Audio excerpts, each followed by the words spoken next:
Howdy guys, how you doing? And welcome to another Warlord Wednesday, and today we're looking at part 2.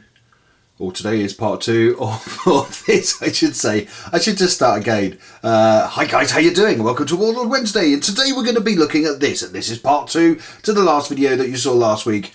So it's part 2. And we're looking at this, here we are. Okay, so what have we done? Where did we leave off? Where we left off, where we put the grass down. Now, some of you may have noticed I've added some extra little bits of tufts of grass in there. Well, it's actually the same grass, but what I've done is little blobs of glue and just sprinkled it on, then got the hoover and cleaned it all up.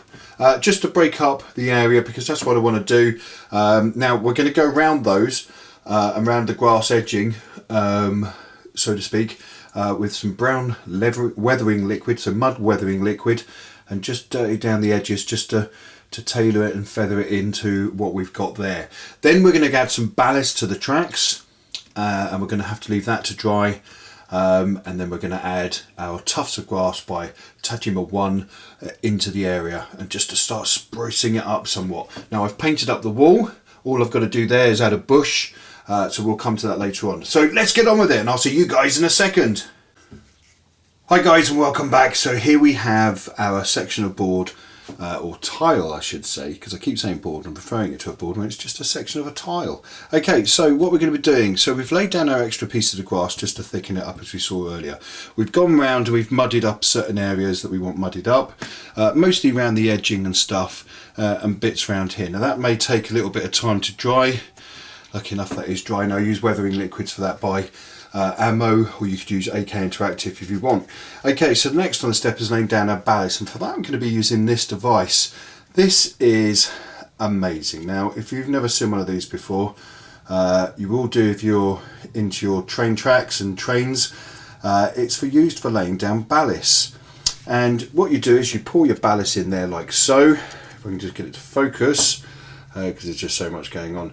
You pour your ballast into this, and then what you do is, as you drag it along the tracks, and you literally pull it along the tracks like so, it lays out the ballast through these 3 holes just here, and it's absolutely amazing, and you get this lovely effect. So then what I do is I go over the top with my water and PVA mix, and I just inject it into the ballast and let that dry. So why don't we see how that works, and I'll see you guys in a second. Hi guys, and welcome back, and today we're going to be using this. Okay, so this is my ballast. Now this is fantastic stuff. You can find this on Amazon, you can find it on eBay. It works really well, and all you have to do is you just pop the top off, and then all you need is a blade or a pair of scissors, just to cut off at an angle like so. And then what we're going to do is, now some of this is going to pour out, but I'm not really too fussed, because you just need to get it in there. Like so.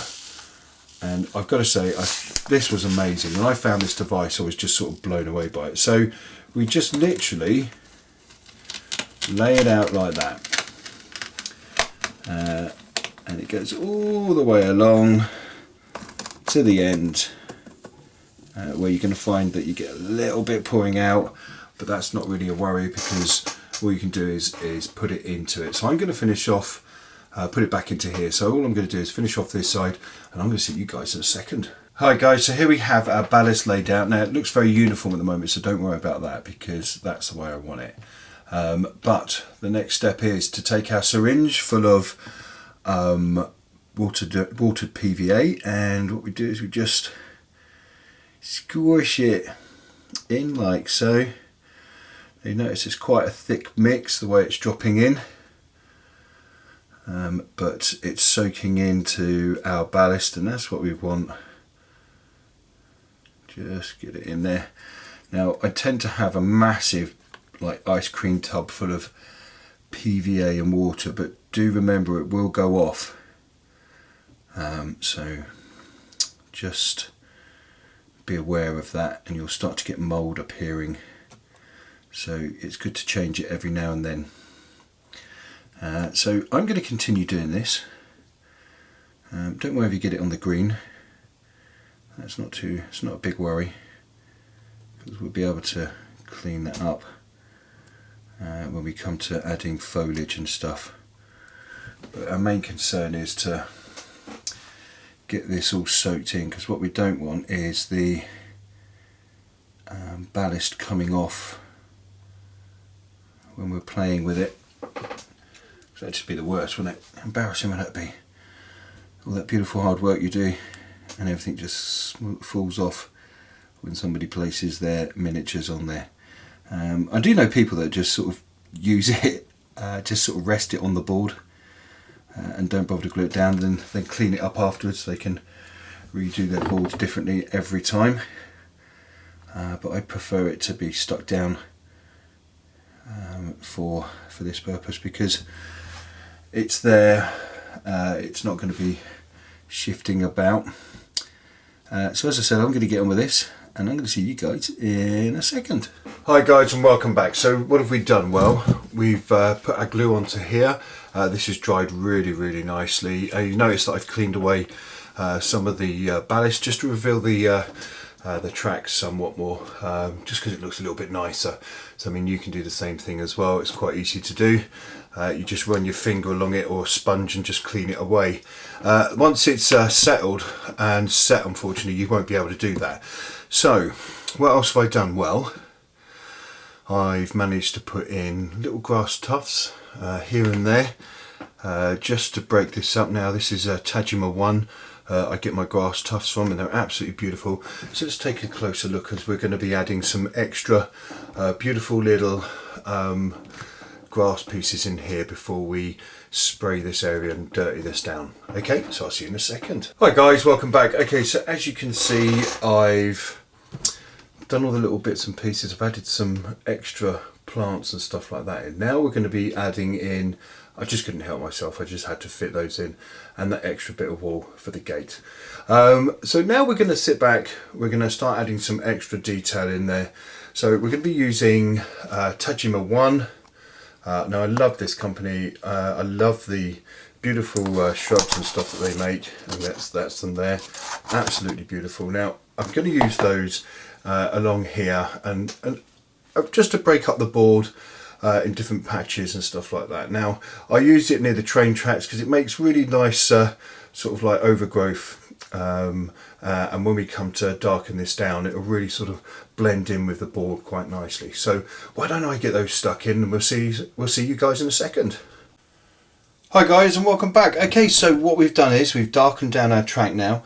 We've also added in some oil stains along the way, and then the next step is to leave this to dry so we can now add some powders, weathering powders or weathering liquids, depending what you want to use, around the side here, because what we're doing is we're trying to create debris and dust that have collapsed all around here. And we're also going to add in some more debris for the walls, and add some brick dust in there as well, just to dirty that area down and make it look like it's been smashed or blown to pieces. Okay guys, so I'm going to see you in a second. Hi guys, how you doing, and welcome back. So we've done everything we said we're going to do. We've added in extra detail down here. So we've added in some extra bits of wall section and scattered it around. Now the idea that I'm trying to create here is that a shell has hit and sent debris all over the place, scattering it around in different parts of the tile, but just missing our emplacement that's just in there. Now it's really nice, it gives a lovely effect. Basically it's just tiny little bits of brick and a bit of this wall section that I had spare that I just cut up and reshaped and just glued them into place. Now we've also hit the side here with our weathering liquids just to dirty it down a bit more and give it a nicer, dirtier, muddier look, or much more of an earthy texture. So now I'm going to leave it there for today, considering that these videos don't actually happen within one day. It actually takes a number of days to create. So I'm going to stop just here, and then next week we're going to be looking at creating tide lines and matching it up with the other board, and also staining the brickwork that we have all the way along here, and just adding in plant life to the sides just there. Okay guys, so you be good, you be safe, have a fantastic weekend, because that's coming up very soon, and I'm going to see you very soon. Take care.